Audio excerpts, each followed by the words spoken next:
Hello everyone, welcome to my mini blog. It's me Manita Bomjan Tamang, हजुरहरूकै प्यारी.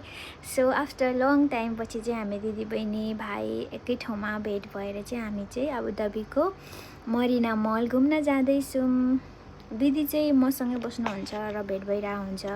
But मेरो बहिनी चाहिँ खुर्पाखानदेखि आएको हो घुम्नको लागि. यहाँ हामी चाहिँ अलमोस्ट 1 इयर भएको थियो नभेटेको. सो फाइनली बहिनीले चाहिँ 2-3 दिनको छुट्टी मिलाएर हामीलाई भेट्न अनि घुम्न भनेर आएको छ आबुधाबी.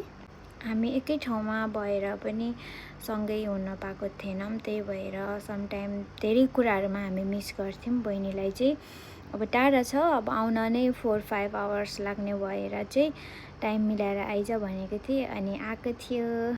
अर्को कुरा चाहिँ हाम्रो भाइ पनि त्यही मरिना मलमा काम गर्ने रहेछ. मलाई चाहिँ सुरुमा चाहिँ यस्तो त केही आइडिया भएन. पछि त्यहाँ पुगिसकेर चाहिँ भाइलाई पनि बहिनीले चाहिँ फोन गर भनेर चाहिँ फेरि भाइलाई पनि बोलायौँ. सो हामी दिदी भाइ बहिनी सबैजना यो टाइममा चाहिँ भेट भएको थियो र एकदमै मजा आएको थियो. Thank you for watching. Bye by.